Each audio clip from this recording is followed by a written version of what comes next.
listening to the RMPodcast, the official podcast of Red Moon Productions. Here are your hosts, Brandon Davidson, Keith Cheatham, and Sean Sebastian. Enjoy.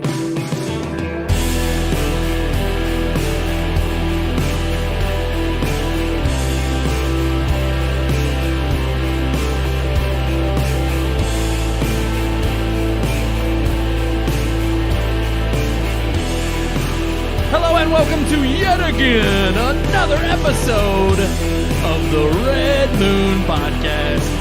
Coming to you live every single Tuesday night, right here on all your favorite social media networks. At 9 p.m. Eastern, you can catch the audio version downloadable at midnight on Thursdays. I'm one of your hosts, Brandon Davidson, alongside our normal new host, Sean Sebastian, and Brondell Booker. Brondell Booker! Is he related to Booker T? No. Brondell Booker T. One's a last name, one's a first name. It's not how that works, Brandon. Hey, you don't know. It was a wrestling name. It's like Keith Urban or and Booker T was named after Toby Keith. They're both country singers, but they're not related. It doesn't matter. It doesn't matter. Booker T. Washington. He's dead. But that was a first name. Yeah, that's what I said. That was a first, and this one was a last. But you could, So that's for they're not related. You would have to have the same last name. I just defeated my own point. If you're not first, you're last. Yes. That's right. Ricky Bobby. That's right. Well, Brondell, thanks for joining us. We got a great show for everybody. We do. It's another packed show. We got tons of news to get into. I know. There's always news in Hollywood. I'm telling you. You would think there shouldn't be as bad as they're doing. Hollywood's going to hell in a handbasket. Yeah, that's the name of our episode tonight, pretty much. As it is every other week, because there's always something else that just gives us a sign that Hollywood's something there to remind me. Thank you, Brondell. That was beautiful. Locks of love. Oh, it wasn't him this week, and it was ready. Do you not like that song? Huh? There's always something there to remind me. I don't like that song. Really? No. I'm not like it's not a favorite of mine, but I don't hate it. You know what's funny is I wish I could show a camera Yeah. on my computer screen right now. Yeah. Yeah. That the app is not open, and it worked. It's did. working. It Yeah. did. I'm telling you, Apple. Sometimes it does. They Sometimes. screwed it up. They just. Oh, there it is. They're, Sean's disappointed at me. Sean's over there. I hit. Well, there it is, and he's like, "No, it's work." Like I don't want that one. I don't use that one when it's appropriate. I use that one just whenever. No, it is working. I know it's appropriate. That's what I'm saying. I don't use it when it is appropriate. You All did. right. Hey, Sean's popping his soundboard chair. He's doing over there, good. and he's He's trying doing to. good. Yeah. I usually steer clear of that thing. Yeah, 'Cause he's it's technology and that we don't mix. Well, Yeah, I think the Twilight Zone one would have been good for that. Well, it's too late now. We're not But gonna that's do on that. the second page, and Keith doesn't flip the pages. I mean, sometimes I do. It's just there's not enough on there that. It makes it worth your while. Yeah. All I'm right. looking at them now. I'm just like, I mean, I like this one, but You're going to need a bigger boat. I don't know when to ever. I don't use know it. when we're. Well, I forget. It's Twister. We were talking about that last week. We need to add some from Twister on there. That one, and I mentioned the from Fugitive, Yes. Tommy Lee Jones. I don't care. Yeah. That one's a good one. Yeah. That is a good one. Actually, another good one. But when do you use it? I don't have a chance for that one much either. See, but the ones that you're complaining about not having a place to use it, you could literally use it anywhere. No, there are times when like if I'm paying attention to what they are, but I don't. No, you don't. I just spam this. We just didn't have it for years, and so now that we have it, you want to use it. It's yeah. Oh my gosh! I just had to check. What's the It's, green yeah. K? Is that Kick? What is that? Green K. What's the streaming thing we're on with the green K? It's something Kick. Is it Kick? I think it's Kick. We got a We new got a mate. streaming. Oh, Hello, mate. Hello, mate. Hey, What? Miley number 40. How you doing, mate? Is that? Are they based in Australia? I We I don't don't know. It They're just a says game- they said hello, mate. Hey, You stream pretty cool. Well, thanks. Well, thank you. What was the username? Miley 40. Thank you, Miley 40. We Appreciate appreciate it, it. mate. Yeah. Probably butchering that. want- They're they wanna- probably not going to listen to us anymore. They want to after follow the us butchering. if we follow them. Oh, Well, So- you got to send us a link to follow. Yeah, and I we'll don't do know it. who- we don't know I who to don't know follow. if your stream is pretty cool, but Yeah. share it to and maybe we'll. I don't want to get on there and it be some like weird protesty videos that I can't agree with. Not that. That's. I mean, we're That's talking if you're movies on here. OnlyFans, we don't want that either. That's right. Not nudes in the bio. Okay. We don't want none of that. Are we sure about that though? We'll talk about it after the show. We'll deliberate on No, that. we don't. We don't want. you It's a did clean say, family show. you Clean family show. That's it. Yeah. True. Mostly. You said Miley, right? Yeah. It's terrible. Not that Miley. Just joking. They're not watching us anymore. Yeah. They quit. Yeah, they're She's done. done. She They're said, done. nah. Alrighty, Nah. time to move on to some movie news. But of course, we got our review first. Yeah, we have. I meant movie in general, movie Yeah. news in general. Yeah. We got tons of headlines to get into. We got our review this week, which is, oddly enough, rated fairly well. Yeah. And we're kind of in the middle of the ballpark. We're, you'll see where we land after you hear it. But the Ministry of Untimely. It is quite untimely. It's a hard one to get. The Ministry of Ungentlemanly Warfare. There we go. And it is untimely considering that it came in fourth. Yeah, it didn't fare well at the bottom. Well, It did not. they say that they liked what it made, but yeah. Ungentlemanly Warfare did not fare well. Yeah. So that was in the Yikes. box office numbers, but how did it fare on the big screen? How did we review it? Did we like the movie? Is it one that you should go see and support with your patronage? Well, we'll see. Here is our review of, yes, I'll say it one more time, The Ministry of Ungentlemanly Warfare.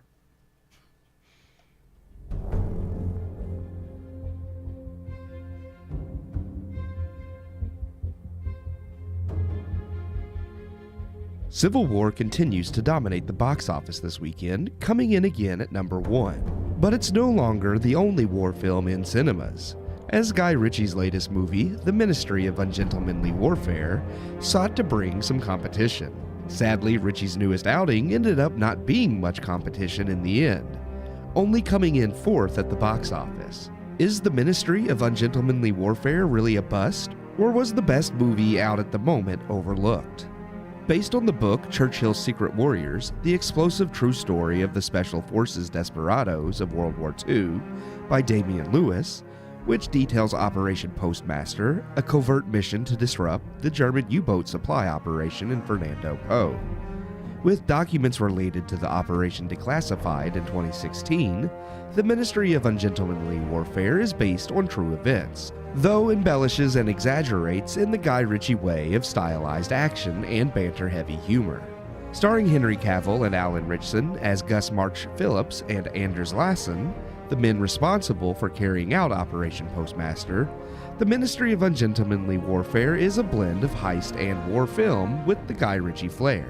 While entertaining throughout, maintaining a brisk pacing through its 2-hour runtime, the movie is light and fun, though not particularly memorable. Keeping the story simple, the characters and action are fun and kept me engaged along with Ritchie's trademark dialogue, but nothing in the movie stood out as something I haven't already gotten from Guy Ritchie or other movies. Though not his first foray into war films, Ungentlemanly Warfare doesn't feel quite as authentic to me as better movies in the genre. With Ritchie focused on making another stylized action comedy, it's not that the movie has no substance, but I'd have liked more substance in regard to the non-fictional subject matter. The film is fun but lacks tension, and while the stakes were real and helped change the course of the war through weakening Germany's naval forces, we are told the stakes exist and we know them from history, but the movie itself never impresses upon me the significance of the event, and never made me feel those stakes. Cavill and Ritchson alongside the rest of the cast give solid performances. With slick action and slicker dialogue, the characters are humorous and endearing, but lack a lot of depth otherwise.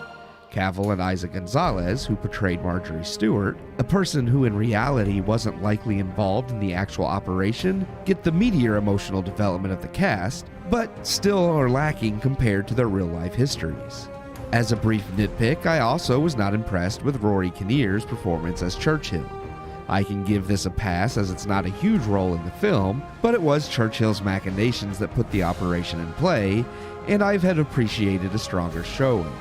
The movie's set pieces are well made, though grossly exaggerated compared to the amount of gunfire that took place during the real-life op. Being a Guy Ritchie movie, this too I can give a pass, as I expected exaggerated set pieces. Though the actual climax was a lot quieter and uneventful in real life.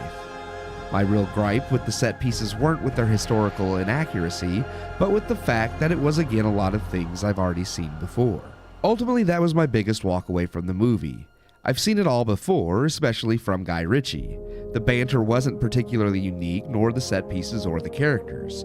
But it did all feel like Guy Ritchie, and made for an entertaining action espionage film. Better than everything else currently beating it at the box office by a mile. Yet it is still all none too memorable. And for that, I give The Ministry of Ungentlemanly Warfare 2.5 out of 4 stars. Well, so there we are in the middle of the pack. Really squarely. 2.5 out of 4 stars. Can't get more middle than that. But let's go around. I guess Keith, that was your official review. Yeah, it was the review of the movie.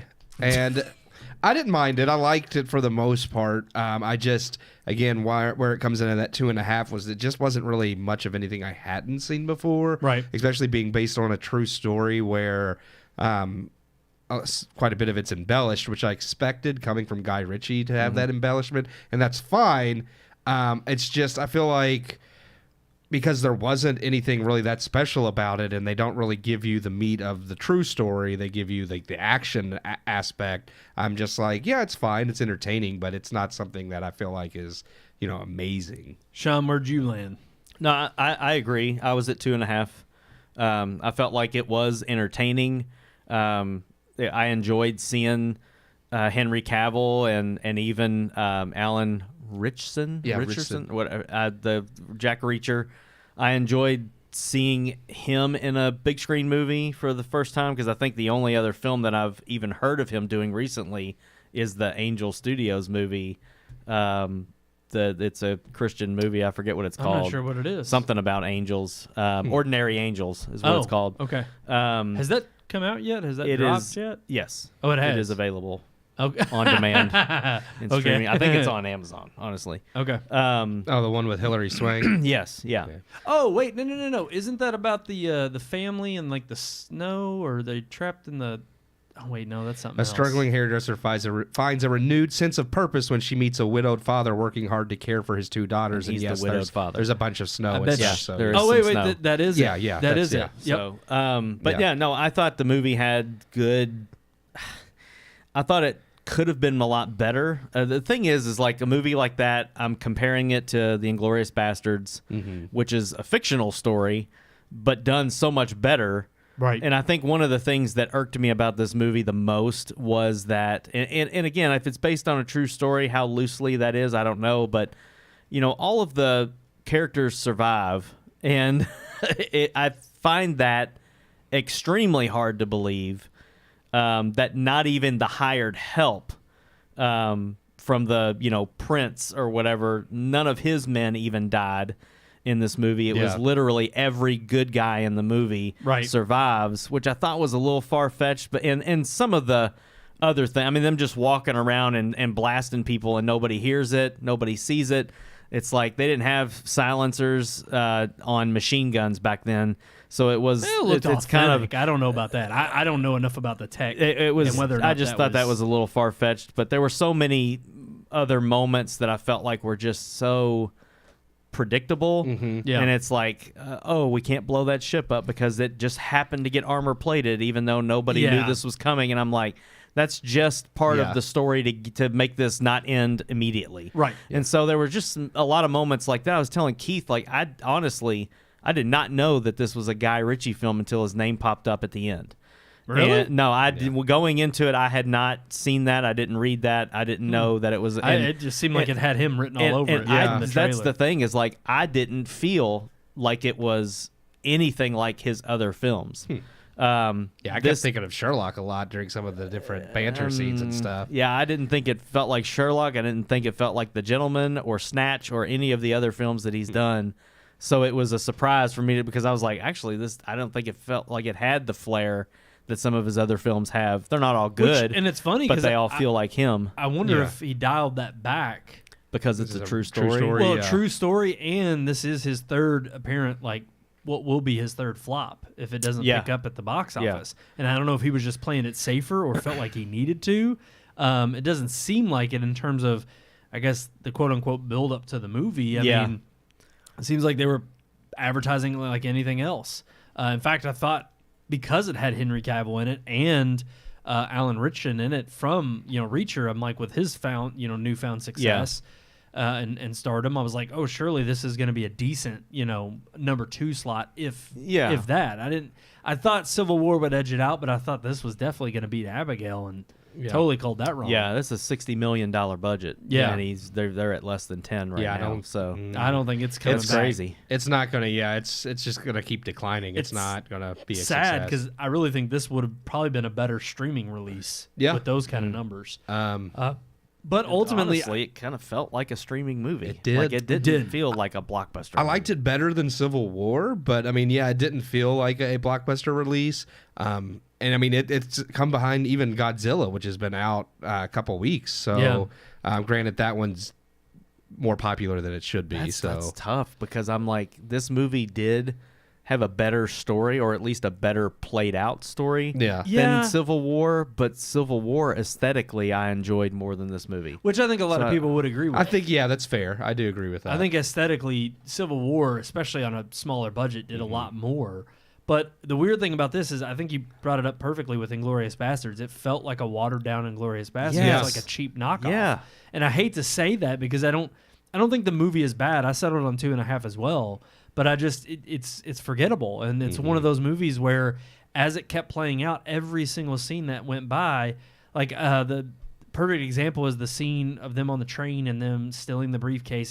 Like everything was played out well, and it wasn't laughable but it was just, I've seen all that before. Like there was nothing new or interesting about it, and even to the point where they're in the back of the train and she keeps looking out the window to see if anybody's caught on to what they're doing. Like, the stakes never felt so high that I was really anxious. And like you said, that was even doubled down on by, I think, the director, by the fact that, true to life or not, no deaths were done, were actually handled throughout the film. Like, everybody who you got to know survived. And I never really felt like there was this kind of impending danger. Yeah, at a certain point, you're like, nobody's going to die, so what am I worried about? Exactly. Like, they're going to make it through. Yeah. And also, for it to be based on a true story, I was a little bit more disappointed with, if you're going to go this bombastic, then it's got to be either, because some of the fight choreography was really well done. Yeah. Again, nothing new, but it was okay. But I'm like, you're going to have to either go way above and beyond bombastic to where I'm like, there's no way this happened,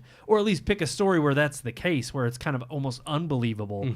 Or the moments that you realize after the fact, I think you were the one that was telling me this, Keith, when you were writing the review, some of the moments he pontificated on and embellished are just things that really didn't add to the plot anyway. Yeah. The whole like kind of spy angle that Isa Gonzalez and her partner go throughout the film does it. It's a nice little kind of espionage thriller aspect from the get go, but it's watered down by the end. It doesn't really play out in any larger part of the narrative, other than to give them like another MacGuffin that they have solved. Yeah, that whole secondary plot didn't happen. It just didn't motivate me enough throughout the film. Historically, I didn't understand how. Okay, so the one character that's the like the Nazi that's in charge of the port, he was also in Inglourious Bastards. Yeah, he was Stiglitz. Yeah, Stiglitz. Hugo Stiglitz. Yes. So, which the very first mission that they're on reminded me of that, because they go to rescue a guy, and granted, it's more drawn out in this film for like a whole set piece. But they're going to get a guy out of prison. I'm like, that's exactly like Inglourious Bastards. Yeah, exactly. But like his character is so disgusted by the fact that the woman who's a Jew was a Jew. Like it wasn't that she pulled one over on him. It was the fact that she was a Jew. Yet he's willing to do all these dealings with a black man. Yeah, that whole plot line was made up. I'm just like, that doesn't historically it doesn't make the Germans hated the Yes. Africans just as much as they hated the Jews. I thought the same thing. Even when they're on the train and the one general tells her, "I'll take no lady Yeah. handles her own bag," and Yeah. then he comes up and steps in his way. Like At least chivalry I'll still take- exists. Or I And thought was the just same like- thing. It's like he wouldn't yeah. accept that. He would not He acknowledge. would have said, "You like this? You know what? Carry your suitcase." Exactly. Yeah, that was weird. And see, again, Inglourious Bastards, the Frenchman that's helping with the theater, the Nazis are disgusted by him. Yes. That he's working at the theater. Yep. And it's like, we don't even want to have our thing here at your theater if you got a black man working here, so he has to go and hide in the projection booth. Yep. And it's like, that's the real Nazis. Yes. So yeah. And also, to add on to that, there was the oh gosh, it was another thing that they the telltale sign when she gives up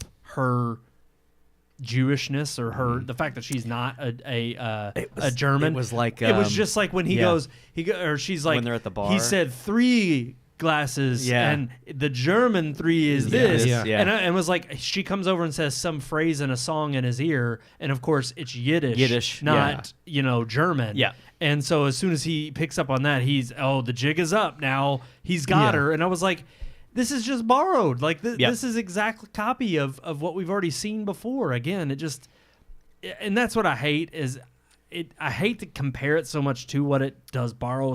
It seems so much to borrow from, but you can't help but compare it in that regard. Oh, no. Yeah. You just it's almost a given. And for a movie that also included so many characters, I understand that some of them were made up, but at the end of the film, it does give you a little bite of the real history in showing some of the real characters in their real life photos, and it kind of tells what ended up happening to them. It only really goes through about 3 of the main characters, and again, that if you're gonna make up characters and put them in the film and give them such a huge role in the film, then maybe don't show what happened to the real people at the end because you can't include these made up characters because nothing really happened to them. They're fake. Yeah. Right. And I'm like, that was one of the things I'm just like, well, okay, so if the black spy, which I can't remember his name, but he was in Dune. I can't, again, if you're going to include that character and give him such a huge role, man, it kind of sucks that you didn't tell what happened to him at the end of the movie. And it's like, well, we can't because he's made up. Right. Well, then Yeah, don't yeah. show the other people either. Or if you're going to do that, at least make certain traits of these made-up characters a blending of like, here's who stood in for this person and why we told the story through there. Yeah. Some kind of blurb like that where at least, and again, that's another instance where I hate to say it, but add some flair to that. Like actually show at the end some other part of them. Because I told Keith too, I felt off because Isa Gonzalez and him, they had such a partnership that it made it seem like they were into each other. And then at the end, when you're reading her slate, you realize she marries Henry Cavill's character, real life. but they don't have any none. inkling They of have like one little instance at the end where they kind of look at each other. Because I told Brandon, even though she was a real person, and even though she was involved with the SOE group, which is like Cavill's like that like they said there's no like any record that she was ever involved with this specific operation. So it's like they just pulled her in for this movie because they knew they got married. So it's like, oh, well, even they though also had to have a woman. Yeah. Yes. But No, you're right. So like And she's I a hate real to say person. it. She did work Right. with them, but she just never had anything to do with this actual story. Yeah. Yeah. And you're right, Sean. It was like that's kind of what it, especially when they show the scene where she's like the best shot and she's firing off all these weapons, and I'm like, clearly this is a girl boss moment. That's all it was, and it just Never happened. it doesn't add anything to the story other than to just say, see, we got the strong female character in here, and I'm like, Well, considering she never actually uses those skills, right. she literally never fires a gun. Well, he was towards trying to the- convince the guy that was letting them borrow the ammunitions and his men that, hey, she's as good a shot as them, if not better. I get it. But you're right. But it's like, well, when are we going to see There's her no actually use payoff. that shot? It's like, what was the Right. point of this whole scene other than to have that like bad girl moment? And I hate it because I'm like, oh, so she has to be really good with weapons because weapons, man thing. She's got to be a great shot in order to prove that she's just as good as the men. Whereas it's like, oh, she can't have conniving skills and espionage skills. That seduction skills. Seduction. Yeah. They can't use that as like, oh, that. No, that's sexist. Right. Well, they spend more time on the seduction than they do on her being a girl firing the boss. weapons. Yeah. It's true. Yeah. Alrighty, guys. Look, we didn't hate the movie. No, it's no. nothing you haven't seen before. If you haven't seen those It was other movies average. we were talking about, then by all means check this out. Yeah. I do think with what is being offered right now at the box office, this is a decent one to go and see, more so than I think Civil War. Nah, go see Kong and Godzilla. Yeah, oh gosh, yeah. Far and away better than that movie. I think way more entertaining. I mean, this one kept my attention, and I was thoroughly enthralled. It just, by the end of the film, it was lackluster. Yeah. But yeah, go check it out. It's definitely worth some love at the box office. Doesn't look like it's going to break even, though. And it doesn't look like it's going to get any more love It's after the failing. opening weekend. Alrighty, let's move into our headlines.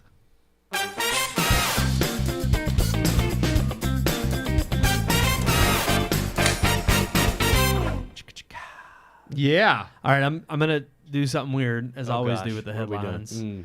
Jumping in the middle of the pack. We're going I was getting ready Instead to of joke for and the- say that, and you Yeah. actually said it. I am. I'm going to jump in Yeah. from the middle. instead of going from the bottom up, we're going from the middle. Instead of in the out. middle. That's right. Middle out. Middle out. Middle out. I wanted to talk about the Oscars rule change for a sec because really, thankfully, this article that I will have linked in the description below, it kind of lays it out pretty plain Jane what the changes are. Nothing major, but some that are notable that I think are. This has nothing to do with their qualifications of. I mean, that's a whole nother, crazy story that we've covered before as far as the certain DEI requirements, I guess you could call it, that films have to abide by. This has nothing to do with it. This is just generic or general category rules that they've laid out. So pretty much they just want to run through these really quickly. Oh gosh, I had to switch to reader mode because a Zaxby's ad popped up. I don't want your damn sandwich. All right, here we go. I don't want their sandwich either. I want their chicken fingers. Yeah, Yeah. Amazing. yeah, it is a good chicken amazing. fingers. Like, who eats their Amazing. sandwich? Their Zax sauce is pretty. I like the cane sauce though. Oh, okay. I can't lie. I like the Zax sauce better. You like Zax sauce better than cane I like sauce? Zaxby's better than Raising Cane's. Ooh, I don't. I think people See, are. the I advertisement used to. did its job. We're Yeah. talking about it. Yeah, we did. Oh, shoot. We're guilty. We're good. All right. Oscar changes. So they expanded the theatrical run of 7 days, consecutive or non-consecutive, in 10 of the top 50 U.S. markets, no later than 45 days after their initial release. So it's now 10 instead of, I think, the top 5.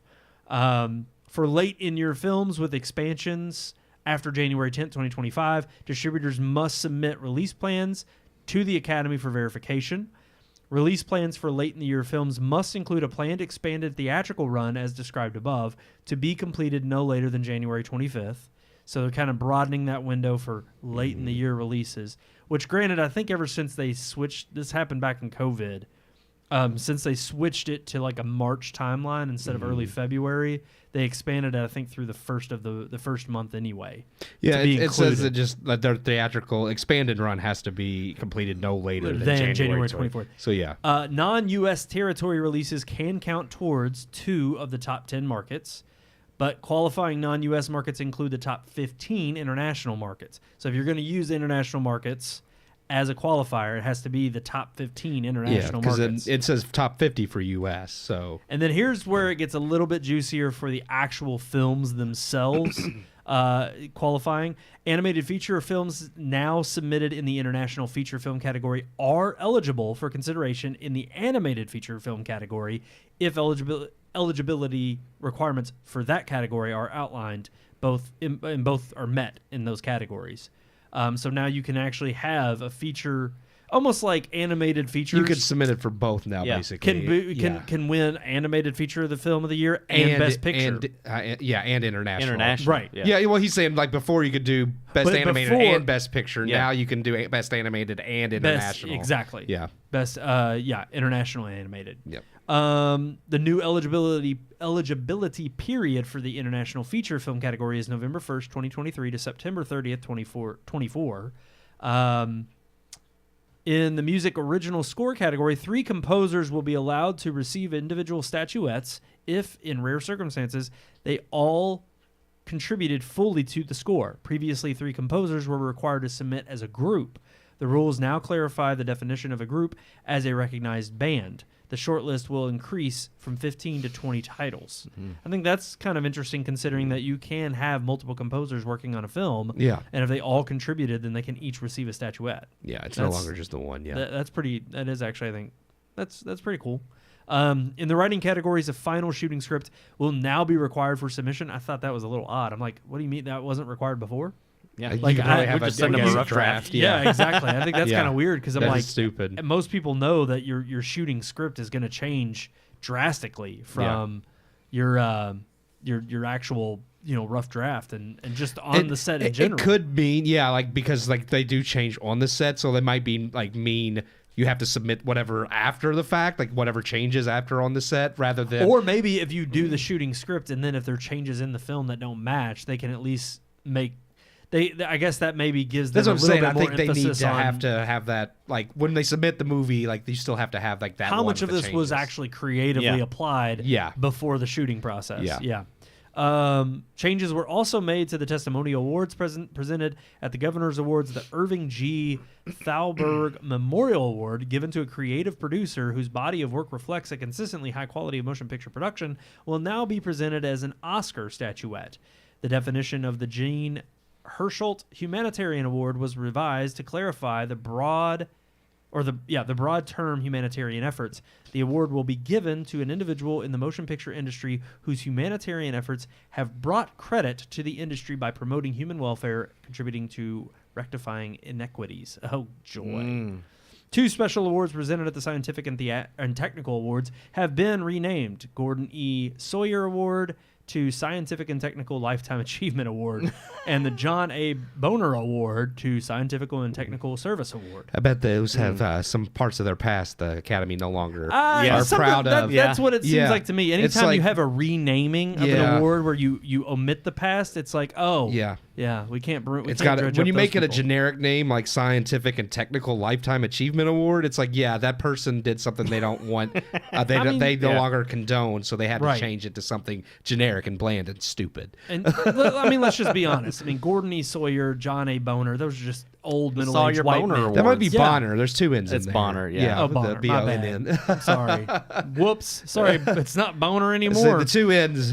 Bonner. You just got boner on the brain. But I do I like how they expanded the qualifications for Best Picture, like especially the theatrical run of 7 days, consecutive or non-consecutive. So it's cool. It's like as long as it's been in theaters in 10 of the top 50 markets, for 7 days, then it's eligible. And it's like that makes it easier for places like Netflix, Amazon, Apple to be eligible, because it's like, okay, now all we have to do is show our movie for 7 days in 10 theaters that are in the top 50 markets, and we're good to go. So Yep.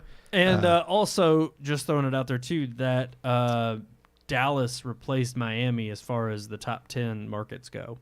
Apparently well, it says it's the top 50. It has to be 10 of the top 50. But it just, Dallas did edge out Miami as far as the top 10. Because if you're in the top 10, at least for that theatrical run, that's all you have to meet. Yeah. But ultimately... Well, no, it just says as long as you're in 10 of the top 50. Like, that's all you have to meet. Is just, you don't have to be in the 10. I thought it doesn't say top 10. It says I thought it had to be the 10 top of 10. top 50. No, you have to Okay. be in 10 of the top 50 markets. So as long as you have 10 of those top 50. But it is kind of you're good. interesting that Dallas beat out Miami for top 10 now. Yeah, no, that is.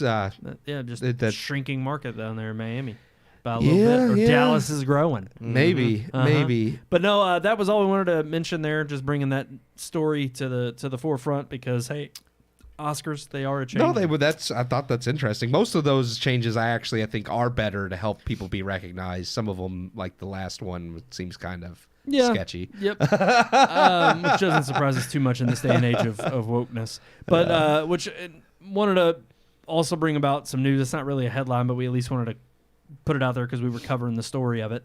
But that Disney's board remains the same. Remains the same. Business as usual. Peltz didn't get his way. Nelson Peltz did not gain that. They said that he got 31% of the vote, which means that, And Bob Iger ended up with like 91%, so easily beat him out. Yeah, so no two. I haven't seen whether Which I he's don't going to know how continue that- fighting. This is the second time, Right.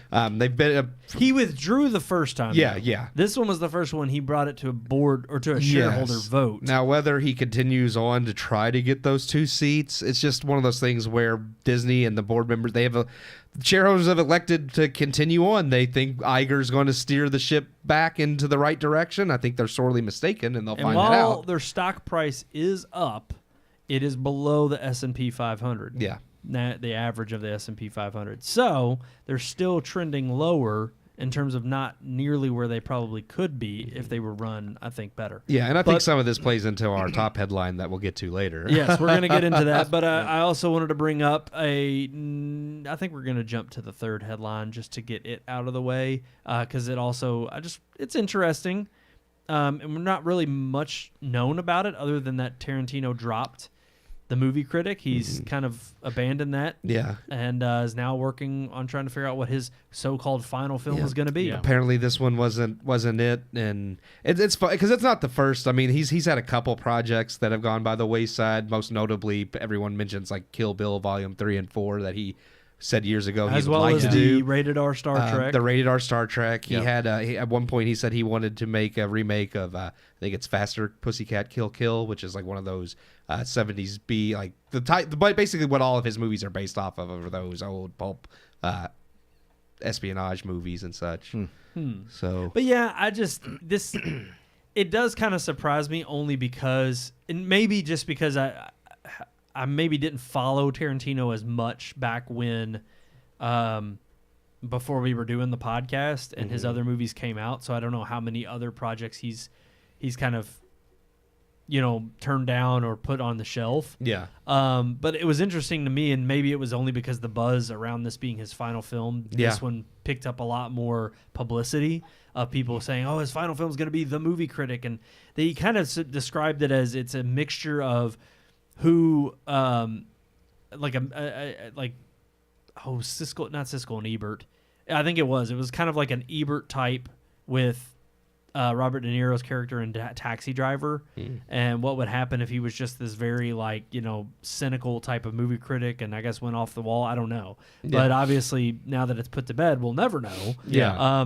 And I don't know. I have a hard time really thinking that it's his final film. I mean, part of me when I saw this was just like, are you just turning this down because you're so worried that you don't want this to be what you go out on? Yeah. And if you're putting so much emphasis and you're stressing yourself out because you think, oh, well, this has got it. This is my swan song. It's got to be really, really good. Yeah. And I've got to feel like all my ducks are in a row, and before I go into this project. And that's where I'm just like, are we never going to get this film? Is he going to die almost in the same way we thought Cameron was going to die before Avatar: Way of Water came out? I think we will. I actually like it better when there's bigger gaps between Tarantino's films because I True. feel like that's when he gets to find But something hell, more Once unique. Upon a Time in Hollywood was what, 5 years ago? Yeah. Yeah. It's Yeah. been a while. Maybe, yeah. Well, but he used to. I mean, I'd have to look, but I mean, I feel like he's had longer gaps than that, but maybe not. He's not really been making, in the grand scheme of things, I compared thought it was to us like and at other least directors. every 3 years he was popping one out. Well, he's only got the 10. Yeah, but so 94, if you do that, I mean, every Yeah. 3 years from 94, that's about right. Yeah, that's about right. Let's say because I mean, when you consider that he's really not been Well, making early movies 90s, because I guess, was it Reservoir Dogs? Reservoir Dogs Dogs was is his first movie, and then Pulp Fiction, right? Yes. And then it was Jackie Brown, then Kill Bill, which he only counts Kill Bill Volume 1 and 2 as It's one movie. movie. Yeah. Death Reservoir Proof- Dogs was 92. So yeah, I mean that's probably about 3 or 4 years. I mean I don't know. I mean I'm interesting Well, to see Pulp what he Fiction has was to. 94. Yeah, So that's yeah. 2 years. Well, that one, but I'm talking about like other in between. Like I said, I don't know if that was his longest gap or not. Look it up. Let's look it up.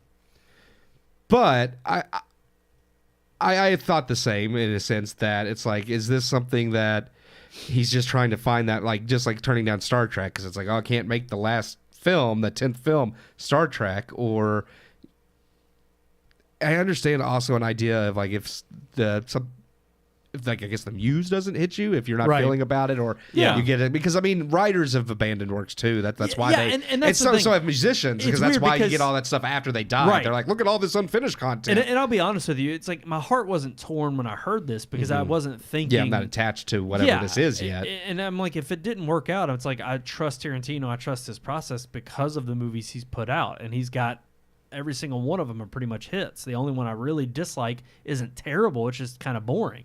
And that's the Hateful Eight. Hateful Eight, yeah. But other than that, I'm like, I wasn't so torn by this. I'm like, oh my gosh, we're never going to get his final film. But it is just kind of interesting because I'm like, I felt like there was much more buzz surrounding this because it's his supposed final film. But I wasn't so keen on the idea when he first mentioned it that I was like, it's weird because I kind of was like, that's what. Yeah. After all the movies you've come out with, I was like, Yeah. you're going to go out on one called The Movie Critic. Yeah. Like, I mean, it kind of felt on the nose. It's like you're gonna go out Right. with your last movie being a movie about someone who critiques Like- movies. yeah. Yeah, Right. And it has the longest gap was the 6 years between Jackie Brown and Kill Bill. But that is the longest because the rest of them are, on average, I'd say about 3, counting Okay. them up. Yeah. Um, I mean, I respect you if you don't think this is gonna work. If Yeah. you don't think it's coming together right, and you're Yeah. willing to scrap it, go for it. Because Hollywood's not doing that much lately. They're just No. pushing out whatever crap they. And honestly, come up with. and I doubt he would ever admit to this if he did, or I don't think he does really watch other directors. But I'm like, if I'm sitting back and I'm watching Scorsese and I'm watching Ridley Scott Yeah. pump out Napoleon, they're just pumping out stuff and that it's like that's well Killers of the made, Flower but it's Moon, I'm like, nothing it has, impressive. It has nothing on what their earlier works are, and they're drab, terribly boring movies. Well, and that's exactly why he said he wanted to do 10 and done because he wanted to stop before he became A burnout. but something where he's just churning out crap. And I mean, to be fair, he really doesn't have a bad movie. There's some I like less than others, but I would watch every single one of his movies again. 100%. I think Hateful Eight's the one that like I have the least amount of fondness for, but even it's not bad. Yeah, same, Yeah. same. And it's funny because even like as I was becoming a fan and going through like Kill Bill and then in Glorious Bastards, and Yeah. then I'm sitting here thinking, okay, he's got this whole chapter thing that he's going to keep doing, and no, he changed it up in Django. Yeah. Django doesn't have that, and then of course he changes it up again, and a Hateful Eight. I mean, Yeah. obviously you can watch a Tarantino film and know it's a Tarantino film. He's got all of his threads throughout, but Yeah, there's for still sure. so many things where you're just like, yeah, like you said, his movies are well put together. So yeah, I'm interested to see what he ends up landing on, what his final movie will be. What will it be? I wasn't, like I said, too keen on that idea of the movie critic, but I'm curious to see what he does land on when it comes out. I honestly almost wish it is like what I remember from his other movies, which is never hearing anything about it, and then all of Yeah. a sudden there's like a poster or a trailer drop, and then you're like, oh, Yep. that's the new Tarantino. Sweet, I'm ready. I'm on board. I know, sadly, we live in the days of where everything's constantly just in your face on news. You get all the rumors of everything that may not even be true, like Tom Cruise being in Multiverse of Madness. Yeah. So I mean, Well, what it's was just, it? Oh gosh, my buddy at work today told me it was hilarious. So somebody was joking around about Civil War. Yeah. And they were talking about how they were like, this is the worst Marvel movie I've ever seen. Captain America's not even in it. That's awesome. It's like they tried to freaking get Kirsten Dunst to come back from Spider-Man 2. Yeah. And She's just she's in terrible. it, and she's terrible. It's like you don't even see Peter Parker. I was like, that's pretty good. Yeah. That's Yeah, pretty funny. yeah. But yeah, no, I'm curious to see what happens. We'll see. We'll stay tuned. Real quick, before we move on to our final main headline, other one of note, because I know y'all have seen it, and we've all got an opinion. Everybody's seen it. Not a major topic of discussion, but it needs to be talked about. Wolverine, Deadpool and Wolverine. Deadpool, and Wolverine. Deadpool and Wolverine. I'm butchering it. okay. I'm butchering it. It's okay. What did y'all think? I'm scared. I don't know. I liked it. I liked the There were trailer. several things about the trailer that I was kind of like, okay, like I can see the path at which maybe they're trying to write things in the Marvel Cinematic Universe, and using Deadpool to do that would be a hilarious. Oh, that'd yeah, be a hilarious I way to pull the 100% trigger agree. and cancel everything out. But I'm not somebody who follows all the comic books, but when I was reading about a lot of the scene by scene moments in the trailer, and having like the carcass of the giant Ant-Man and being from Old Man Logan. Mention everything and that gives I'm me just pause. like, yeah, see, that's like the things that if they are paying that close attention to comics, maybe they're going to get it right. And Ryan Reynolds has been all about that. So I'm kind of maybe, but the thing is, I can understand how that would scare you though, because it's like, oh, you're showing me all the things that you know is going to get a fanboy excited. All those things were in all the other trailers, and that's why I'm terrified, because I'm like, every time I see a trailer and I see all these little Easter eggs that make me think, oh, they're going to fix the story by doing this, and then I watch Ant-Man Quantumania, and none of the Easter eggs that are in the trailer actually matter for the plot. Yeah, they're not used the way that you thought they were going to be used. And it's not that, because again, that's a dangerous thing too, to be like, oh, well, I just didn't have it the way I wanted it, so I don't like it. The problem isn't that I didn't get what I wanted. The problem is the story you produced was garbage. Yeah. And I don't think this will be garbage. I agree. Like I think it'll be an entertaining Deadpool movie no matter what. What just makes me nervous is them to tout it as like kind of this fix of Marvel. Yeah. I'm like, will it be that? That I don't know. I think I'll be entertained. I think Hugh Jackman and Ryan Reynolds are going to do a great job with that dynamic and being Wolverine and Deadpool, because they both nail the characters, and I think that dynamic from the comics will translate really well in the movie because they do know those characters.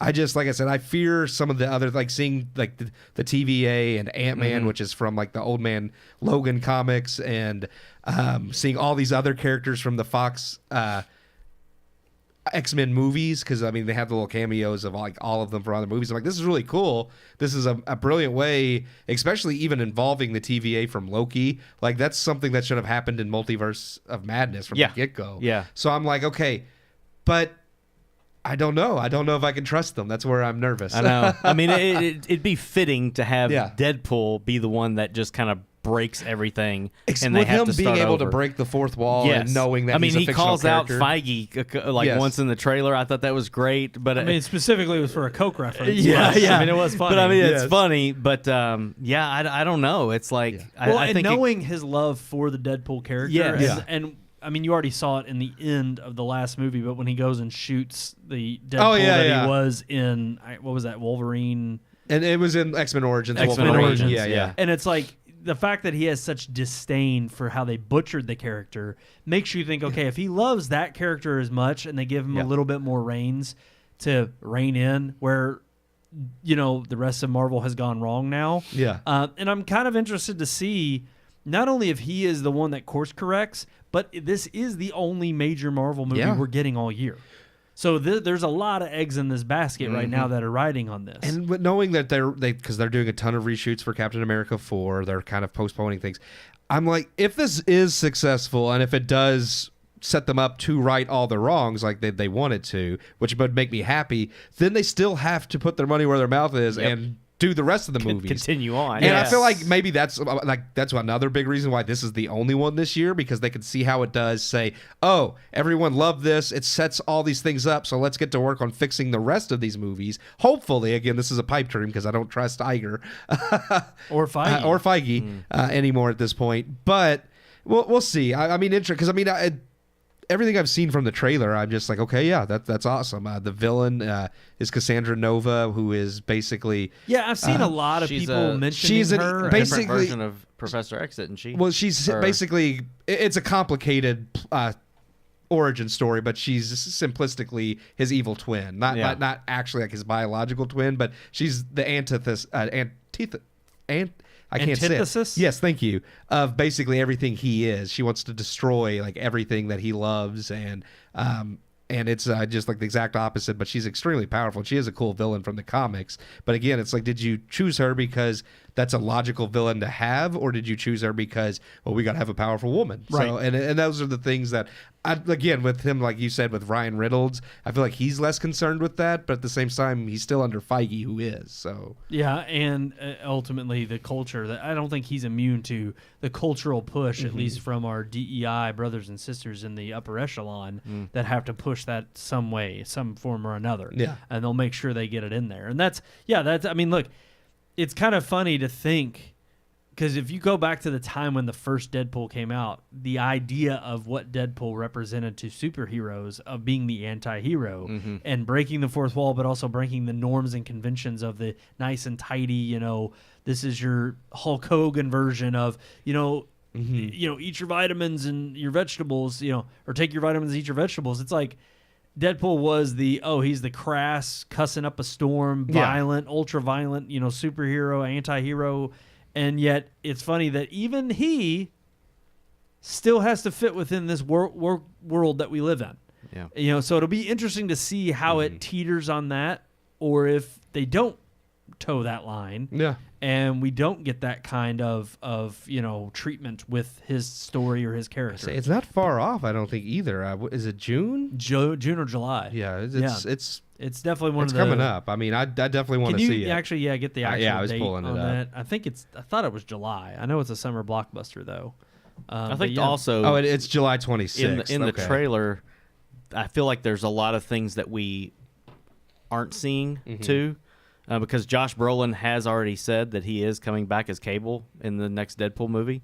And you've got the rumor about Henry Cavill playing a version of Wolverine as a cameo. Oh, there's definitely, I think, a lot so we're not seeing. I think there's going to be a lot more, too, that we're just not getting. As much as people said this was I mean, Ryan Reynolds tweeted it out that this was the first trailer. I'm like, it was more of a teaser than it was an actual full-on trailer. And not in a bad way. I'm actually okay with that. I don't want to see too much. Yeah. Especially when it pertains to something like Deadpool, where, to me, that was where 2 fell short. 2 was a little bit too much like the first one, not enough new stuff, and the jokes were kind of the same, along the same lines as the first movie. It was more of the same. So I was like, 2 didn't impress me much. Yeah. This one, I think, has the chance and the ability, especially with how much of a gap there's been between 2 and 3. So we'll see. Ultimately, I think we're mainly optimistic. But finally, we wanted to get all that out of the way to head into our final dismal headline. That's right. The big one of the night happens to be Hollywood's days are numbered. What? Yes. Once again, we're ticking down the doomsday clock that is Hollywood. Precisely, there are a couple different things. Again, we'll have the articles linked in the description below, but we have one from Christian Toto, an article from him, and even Seinfeld. Jerry Seinfeld has got a new streaming movie coming out soon. I kind of wanted to start off with his comments because they're a little bit more lighthearted, but also take jabs at the industry. And funny enough that he's, like most people who take jabs once they get a deal with streaming, they like to go after the big Hollywood players. But he was specifically saying, it was totally new to me. I thought I had done some cool stuff, but it was nothing like the way these people work, Seinfeld said, getting into the movie industry after so many years of focusing on other entertainment endeavors. They're so dead serious. They don't have any idea that the movie business is over. They have no idea. Film doesn't occupy the pinnacle in the social cultural hierarchy that it did for most of our lives.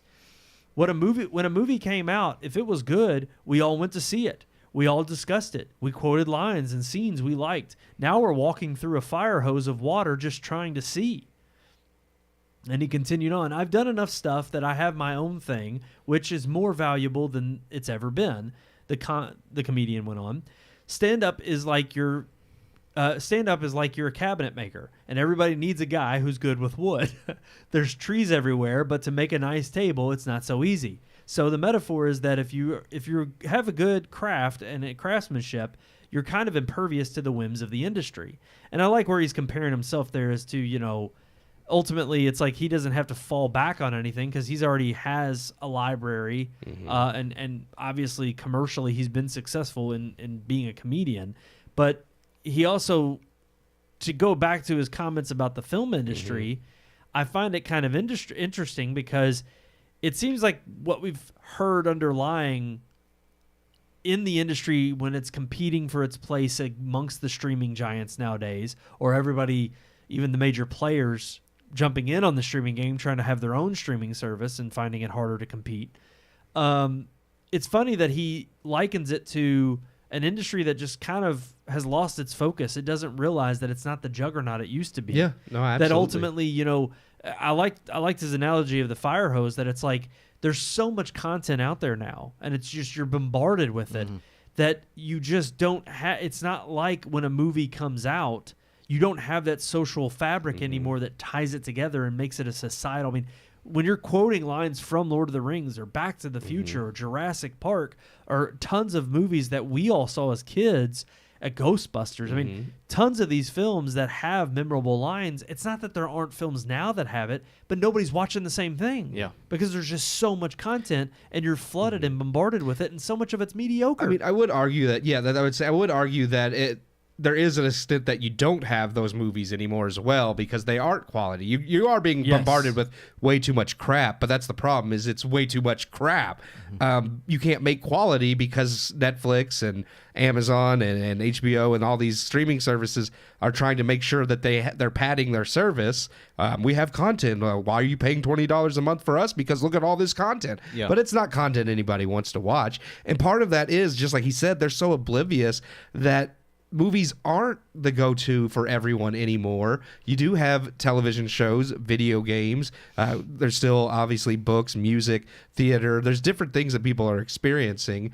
And you're not giving people a reason to go to the movies. Hollywood's so oblivious that they're the ones that have actually ruined the movie culture, but they don't see it. They keep forcing, whatever objectives into films rather than focusing on telling amazing stories or just building up content rather than making sure they have people like Amazon's Rings of Pooh. We'll give that example because you used the Lord of the Rings films. People love the movies. No one cares for Rings of Power. Why? Because you hired people who have never made a television show to make a show about some of the most prolific fantasy novels that people love, because you just wanted to have something on your service that said Lord of the Rings. And I mean, people don't want cheap garbage anymore. Yeah, no, and it's interesting. I'm glad you did bring that up, because that's kind of what the Christian Toto article goes into, specifically about how you have these studios that were kind of set up in the early 2000s to put out these auteur, type films. Yeah. Especially when you have some of them being these documentaries that cover obscure subjects, albeit they're left-leaning. So, of course, they've got the elitist groups that, and Hollywood itself that funds it.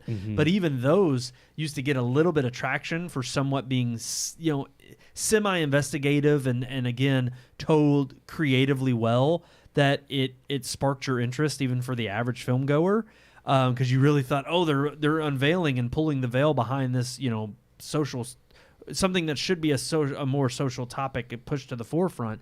But it's like they're closing up shop because they're finding nobody is attracted to it anymore. And a lot of what the movie industry and including your streamers are turning to are these franchises. They're turning to something like Lord of the Rings, and they're even finding those hard to attract viewers, simply because, one, it is mediocre crap. I think that's the top line reason. But it's like you're resting on the laurels of things that people have been beat over the head with. And sometimes it's okay to move on. Like, Lord of the Rings are great as they are. We don't need any more content. There's no more story to tell. But that's why it's kind of ultimately underpinning our main headline here of being Hollywood's days are numbered, because they don't know where to go. If you can't create something new because people aren't interested in seeing it, but then they're also so tired of seeing everything being, part of a franchise, whether it's Indiana Jones or The Matrix, or they're even now returning to Blair Witch Project. Yeah. Like, I mean, come on. You're talking about... Is that Blumhouse is doing that? Yeah. Yeah. They're wanting to tap back into Blair Witch, and I'm like, you're literally talking about the film that launched... Found footage. Footage film, found footage genre, and just... Talk about cheap, low-budget filmmaking that just garnered a huge... But that was also a specific moment, like during the culture of the time. You're trying to recapture something that you can't. You can't recreate a moment and cultural event like that. I mean, you can make new cultural events like Endgame, but that wasn't trying to recreate. It was its own new type of... It wasn't them trying to recreate. And that was after... them helming 20 plus films before it. Yes. And yet even then, like you said, it's like they're wanting to capture lightning in a bottle. Yes. And yet they're trying so hard to do that with either one, what's come before it, or two, to try to create or trying to create things that are so fringe, that are so specific. I mean, it's funny because, Sean, you brought up Angel Studios, and it's like, of all the studios that are out there creating things that are somewhat new or interesting, or at least they know who their audience is. They're not shying away from that. Yeah. Yeah. They're wanting to create vivid storytelling that has an artistic touch that literally the Christian industry, I would beg, or Christian, Needs it, yeah. Yeah. Christians themselves yearn for and have yearned for years, and yet, they're unashamedly going after that. Yeah. They're unashamed of saying, Well, "Hey, they're this is making who we good are." movies. And exactly. Yeah. At the end of the day, content is king. Yep. And they're wanting to make sure they put forth something that people do want to consume. And I hate to say it, but when you're only making something that you yourself are sharing with your buddies in the Hollywood circle, well, no wonder it's dying fast. Yeah. Yeah. It's what I.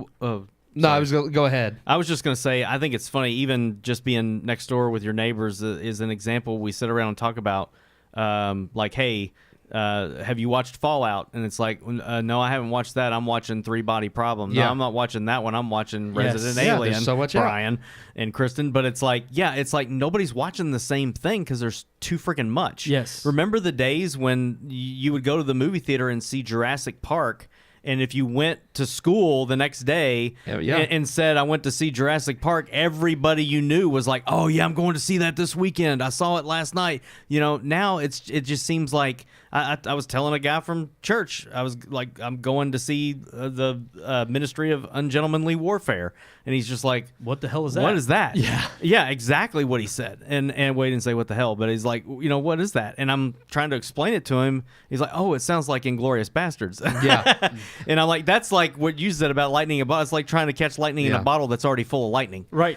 You're not doing anything new, but at the same time, you're filling us with so much stuff that nobody's on the same page. How are we supposed to be social with our film going and television experience and when we're not Netflix. all watching it? Netflix is guilty of this too, because they'll do it with something like not Three Body Problem, which is their latest big hit that culturally and socially caught on, but the previous one that was the Korean show, the game show one. Yeah. I like that one. Squid Games. Squid Games. Yeah. Squid Games was the other one that it was like, after it came out and everybody just started watching and talking about it, and it started this social trend, and then next thing you know, we're renewing it. We got a season 2 that's and I would on the argue way. the only thing that made that famous was TikTok. I think social media, Instagram and TikTok, is what virally pushed that show. I'm not saying it's not a good show, Right. But I'm saying that show wouldn't have nowhere near the viewers than it did from But I think social media. That's so much of what I feel like Netflix is able to tap into it, because they've put the resources behind being a platform that at least tries to think creatively different, and plus they need to keep up. If they're going to push up that price and have these different tiers and you're paying a premium, they want to give you something that you may or may not like. Because here's the thing, as much as I don't want to pay the Netflix price, they have a way more wide array of content that is Netflix content, more so than if I get on Max. I know it's the Warner Brothers library, and there may be some classics on there that I want to watch or revisit, but at the end of the day, it's like they're still only going to put out so much for HBO. Yeah, And but even HBO had Game of Thrones that no, everybody true. watched every week, and True. it was one of those shows that you could say, "Did you watch Game of Thrones this week?" You're And right. Everybody said yes. Yep.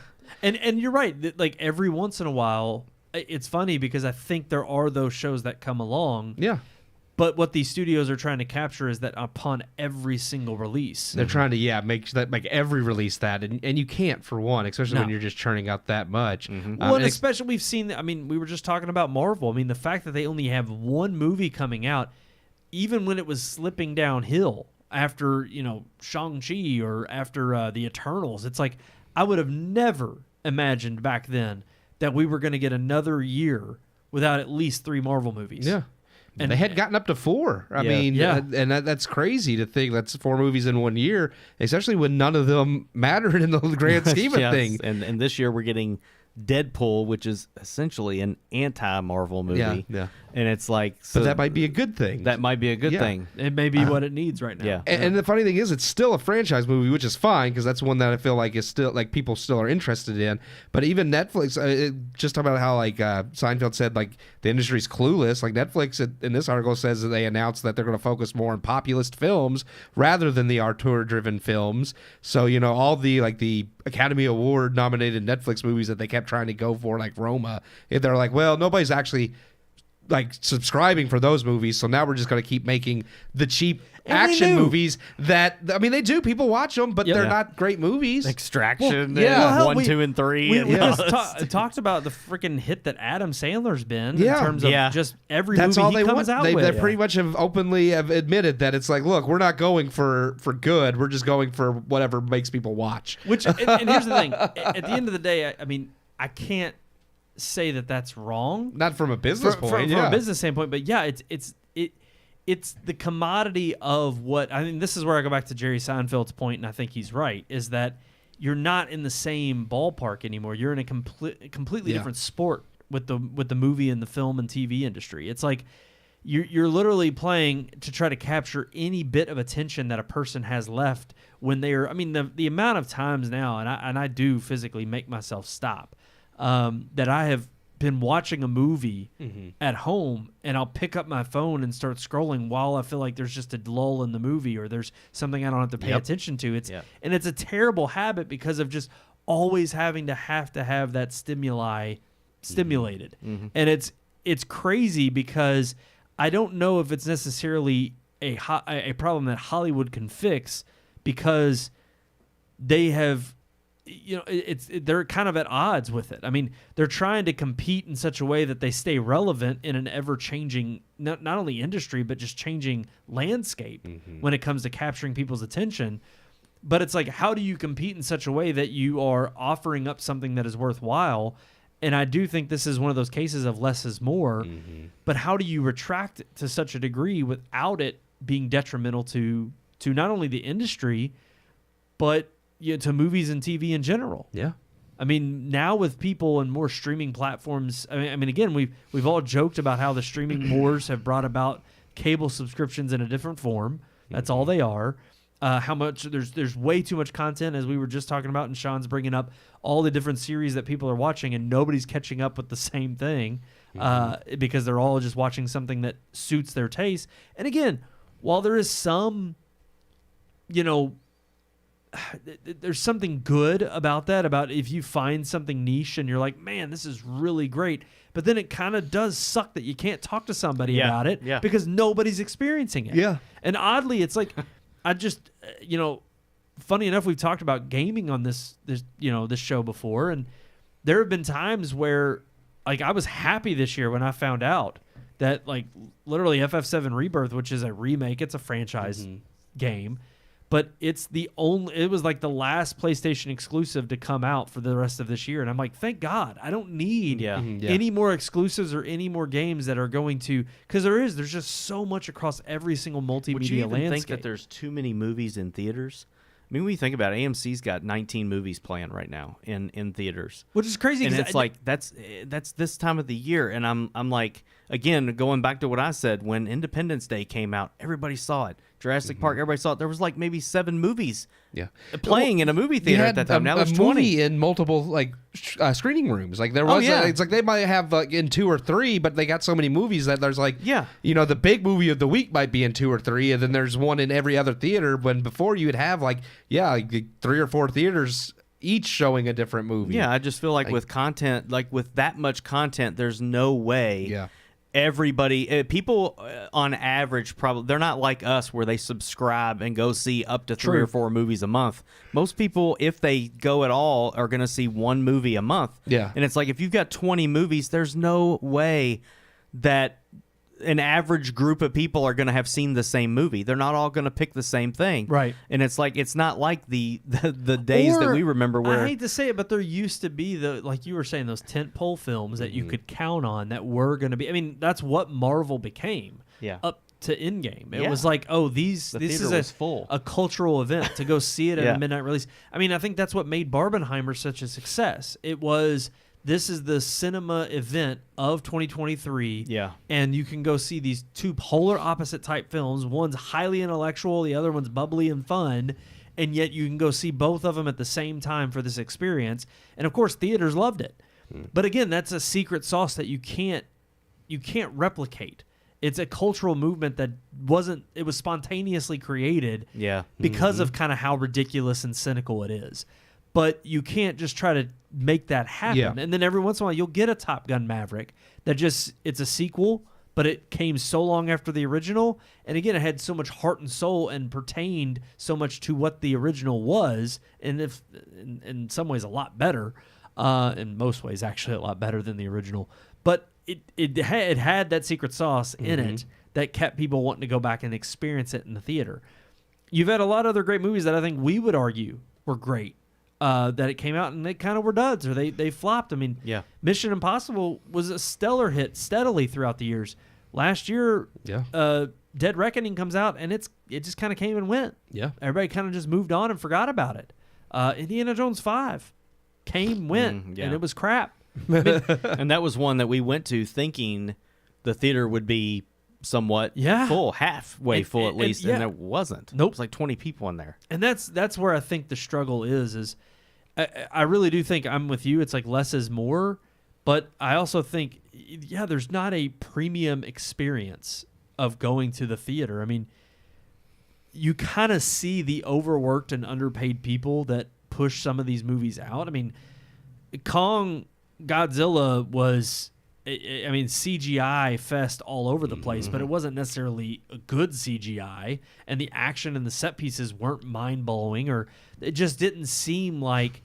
I mean, and I know I'm talking out of my own butt here because apparently it's gotten enough butts in seats that it's been successful, and it continues to rank high. That and Transformers, those are two franchises that I guess people just, they don't care what the quality is. They just want to see giant things beating on each other. And truth be told, and fair enough, and there's times where I feel that way. I just want a little bit of substance. That's why I used to love Fast and the Furious, but then they went like 3 or 4 movies too long. So and I won't. I'll maybe make this my last point. I won't say, or I'll admit that I'm somewhat jaded in this regard because of doing a movie podcast. Yeah, we've seen a lot of movies. We see a lot, and sometimes there are times where back in the day where you could pick and choose. But I do feel like, I hate to say it, even going back to high school, there were times where I did look forward to the end of the year knowing there were Oscar films that were coming out almost every other week, and that they were actually good movies you could count on.